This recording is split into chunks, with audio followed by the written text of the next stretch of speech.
Hello, friends. This is Confessions with Amy. Here we share new confessions every day. They left the country without telling me. I didn't find out until I saw my sister sipping Prosecco on a rooftop in Florence, with my parents smiling beside her. No message. No heads up. No seat at the table. I was home, feeding their damn cat. Let me rewind. It was a Thursday. I remember because I had just bombed a job interview I didn't even want. My phone buzzed while I was walking back to my car in the rain. It was my mom, Everly. Yes, that's her real name, and yes, she's just as dramatic as it sounds. "Hey honey, just wanted to check in," she chirped. "So, your dad and I are taking a quick trip with Aspen and Cal, nothing big, just some fresh air. We'll be gone a little while, and we need someone to stay at the house. You know, to feed me and make sure the plants don't die." That was it. No details. No invite. No discussion. Aspen is my younger sister. Cal is her boyfriend, the same guy my parents liked more after 5 minutes than they've liked me in 24 years. I agreed. Because I always do. Because it's easier than saying no. So I packed a bag and drove to their place in Arcadia Hills. It's one of those fake perfect neighborhoods just outside of Portland. Too many fences. Not enough soul. I fed miso. I watered the stupid succulents. I answered the occasional passive-aggressive text from my mom about locking the back door. And then, on the third night, I opened Instagram. I wasn't even trying to spy. I just clicked. There she was, Aspen, in a silky dress, holding a wine glass in one hand and Cal's arm in the other. They were on a terrace somewhere that definitely wasn't Oregon. Behind them, the Duomo. My dad was taking the photo. His reflection was clear in the window. Florence, Italy. I stared at the screen like it had punched me. I refreshed it. I checked the location tag. They were in Europe. And I was in their house, in their country, cleaning their mess. My hands were shaking. Not because I was sad. Because I was furious. This wasn't a mistake. This was intentional. I wasn't forgotten. I was excluded. And that was the moment everything shifted. I didn't cry. I didn't scream. I didn't text them some long, teary message. I opened a new tab and searched one-way flights to Europe. That was the night I stopped being their backup plan. That was the night I became something else entirely. I booked the ticket at 2:11 a.m. Lisbon. One way. I didn't even flinch when I pressed confirm. It felt like the first real choice I'd made in months, maybe years. No return date. No itinerary. No one to answer to. I stared at the screen, my heart pounding like I'd just robbed a bank. Except the only thing I was stealing was my own damn freedom. The flight left in 19 hours. I fed miso one last time, kissed her on the head, and wrote a note on the kitchen counter with a Sharpie I found in the junk drawer. Plants are watered. Cat is fed. I won't be here when you get back. R. No explanation. No drama. Just facts. I packed light. Backpack, not suitcase. One pair of jeans, 2 dresses, my worn-out Converse, and the leather journal I'd been too scared to write in since college. I took the passport I hadn't used since that one high school trip to Quebec. It still had my 16-year-old photo in it. I looked scared and small. I was neither now. At the airport, I sat at the gate between a couple arguing in French and a kid watching cartoons with the volume way too loud. I didn't care. I was untouchable. While we were boarding, my mom texted. "Hey love, could you pick up more litter? And don't forget to rotate the plants on the balcony. They get spotty if they're in too much shade." That was all. Still no mention of where they actually were. No acknowledgement. No shame. I turned off my phone before takeoff. Flying over the Atlantic, I watched the dawn bleed across the edge of the sky like a secret being slowly revealed. Somewhere around the second meal service, it hit me. They didn't expect me to leave. They expected me to stay. Stay in their house. Stay in that city. Stay in the small, invisible box they'd spent years building around me. I played the role so well. Good daughter. Quiet sister. Backup babysitter. Emotional trash bin. Never loud enough to disrupt. Never important enough to include. But something had cracked open inside me. Not rage. Not sadness. Something quieter. Resolve. When we landed in Lisbon, it was morning. Bright, salty air hit my face the second I stepped outside. I didn't understand the language. I didn't have a plan. And I had never felt more alive. I took a taxi to a hostel I'd found on a travel blog 2 hours before boarding. The driver had music playing, something upbeat and strange, and I sat in the back seat grinning like a lunatic. At the hostel, the woman at the front desk smiled at me like I was a normal person on a normal trip. She didn't know I had just walked out of my old life like it was a burning house. "First time in Portugal?" she asked. "First time not asking for permission," I said without thinking. She laughed. I didn't. That night, I went out. Alone. I wandered the narrow streets of the Alfama district, the old stones echoing under my feet. No one knew me here. No one expected anything from me. And for the first time in a long time, I started to wonder who I actually was beneath all the roles I'd been playing. Rowan Whitmore, 24, alone, alive, and finally free. I stayed in Lisbon longer than I meant to. At first, it was just going to be a few days. A breather. An intermission between who I was and whoever I might become. But something about the city held me. The cracked tile walls, the laundry flapping between balconies, the music drifting from open windows at night, it all felt like a place that didn't need me to prove anything. So I let the days stretch. I made up new rules for myself. Rule 1. Never go to the same cafe twice. I wanted to keep moving, keep shifting. I didn't want to become a regular, someone who could be counted on to show up at 9 a.m. and order the same thing. That version of me was dead. Rule 2. Speak even if you say it wrong. I downloaded a Portuguese app and butchered my way through basic greetings. I asked questions.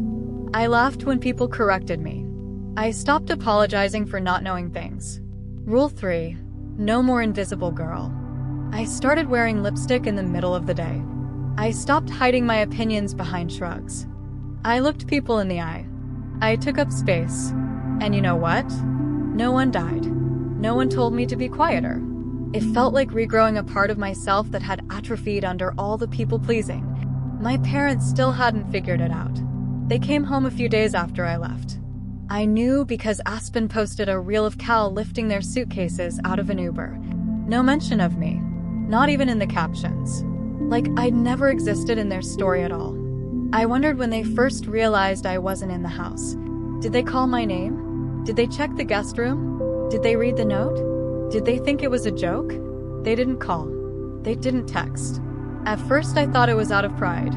But then I realized something worse. They didn't think I had it in me. They thought I'd come crawling back, begging for a seat at their sunlit Italian table. They didn't know me at all. One night, I sat on the rooftop of the hostel with a warm beer and a cold breeze, and I made a promise to myself. They don't get to define who I am anymore.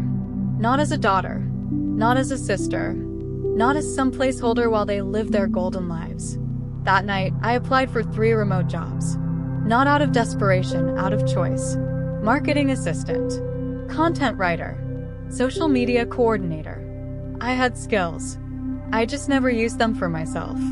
Within a week, I got an offer. A startup based in Berlin needed someone fluent in English with a strong voice and a good eye. Turns out I had all 3. I took the job, moved to Berlin, rented a studio the size of a walk-in closet with a leaky faucet and a perfect view of the TV tower. It was mine. All of it was mine. They still don't know where I am. They still don't know who I've become. But they will. Soon. It started with a birthday. Not mine, Aspen's. She turned 21 in September, and Everly, of course, threw her a dinner party so extravagant it looked like a Pinterest board threw up all over their backyard. Twinkle lights, charcuterie boards, and one of those custom neon signs that said, "Cheers to Aspen," in millennial pink cursive. I only knew because someone tagged me in a group photo by mistake. There they all were, Everly with a glass of rose, Dad in one of his fun linen shirts, Ka looking like he'd just come from a magazine shoot. Aspen stood in the center, smiling like she had never done anything wrong in her life, and there was an empty chair at the edge of the table. I stared at that chair for a long time, and then, without thinking, I commented under the photo. "Looks cozy. Shame you forgot to invite your other daughter." It was petty. I knew that. But something inside me wanted to scratch at the perfect surface they worked so hard to polish. 10 minutes later, Everly called. I didn't answer. I watched her name flash across the screen, Everly Whitmore, like a ghost that no longer had permission to haunt me. Then the text started. Everly, Rowan, what is going on? Everly, where are you? Everly, why are you doing this? Finally, Everly, we were worried sick about you. Right, worried sick. So worried they didn't even notice I was gone until it was convenient to be the victim. I ignored all of it. But then Dad called. And stupidly, I picked up. Rowan, he said, voice tight like he'd been holding his breath for 3 weeks. Is this some kind of punishment? I laughed. It came out sharp. No, Dad. If it were punishment, I'd have sent postcards. There was a pause. Then he said the one thing that made me see red. You could have just said you were upset. Like this was about feelings. Like I was a child having a tantrum. I didn't scream. I didn't cry. I just told the truth. You left me behind. You invited everyone but me on that trip. You lied about where you were going. And you didn't even bother to check if I'd be okay sitting in your empty house like a glorified pet sitter. That wasn't an accident. That was a choice. And now I've made mine. Silence. Then, where are you? I smiled. Not because I'd won. Because it no longer mattered. Far enough that I don't have to hear that question again. And I hung up. The thing about confrontations? They don't always feel good. There's no orchestra playing, no need emotional closure. Just quiet. But that night, I slept without grinding my teeth for the first time in years. A week later, I got a letter. Not a text. Not an email. A real letter. From Everly. Inside, a 3-paragraph apology. The kind that dances around accountability with phrases like, I never meant to hurt you, and we just thought you needed time to grow. At the bottom, she wrote, come home. We miss you. I read it once. Then again. And then I tore it in half. Not because I hate them. Because I finally love myself more than I need their approval.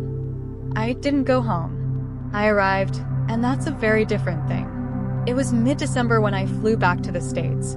Berlin was gray and bitter, and something about the way the light hit the sidewalk that morning told me, it's time. Not to reconcile. Not to explain. Just to be seen. On my own terms.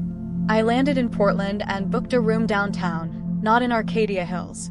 That house wasn't home. Not anymore. I wasn't going to knock on their door like some prodigal daughter crawling back with her tail tucked. If they wanted to see me, they could come to me. So I sent one message. Simple. Direct. Rowan, I'm in Portland until the 20th. If you want to talk, come to the Armitage Hotel. Lobby bar. 6 p.m. Nothing more. No apology. No promise.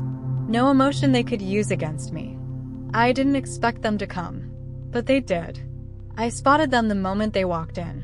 Everly in a cashmere coat too formal for the weather. Dad trailing behind like a man walking into court. Aspen didn't come. That was fine. I wasn't here for her. They saw me sitting alone with a glass of wine. I didn't stand. I didn't wave. Let them do the awkward part for once. Everly sat across from me like she was stepping onto a stage. Rowan, she said, voice trembling just enough to sound sincere. You look different. I sipped my wine. That's because I am. They asked questions. Soft ones at first. About where I'd been, what I'd been doing if I was safe. Safe. As if safety was the issue. Not erasure. I answered honestly, but not apologetically. I told them I'd built a life in Europe. That I had a job I actually liked. Friends who asked real questions and didn't forget the answers. A city that didn't expect me to be anything but myself. And then I said it. I didn't come back to fix things. I came back to finish a chapter. And close the book. Everly looked like she might cry. Dad didn't look at me. I think he finally understood. I think that silence was his apology. I paid for my own wine. Then I stood. I hope you're happy. Truly. But I won't be part of your edited version of family anymore. I've written myself into a better story. And I left. It's been 8 months. I live in Lisbon now, permanently. I got promoted. I work remotely, freelance on the side. I found a flat with arched windows and a crooked staircase. I adopted a stray dog and named her Fig. She follows me like she knows what I escaped. Sometimes, Everly emails. Small things. Pictures of the backyard. A photo of miso. A forwarded recipe she swears I'd love. I don't always reply, but I don't block her either. Not out of guilt. Out of grace. Because I can look at those messages now and know. They don't define me. They never did. I wasn't the one who was left behind. I was the one who walked away and never looked back.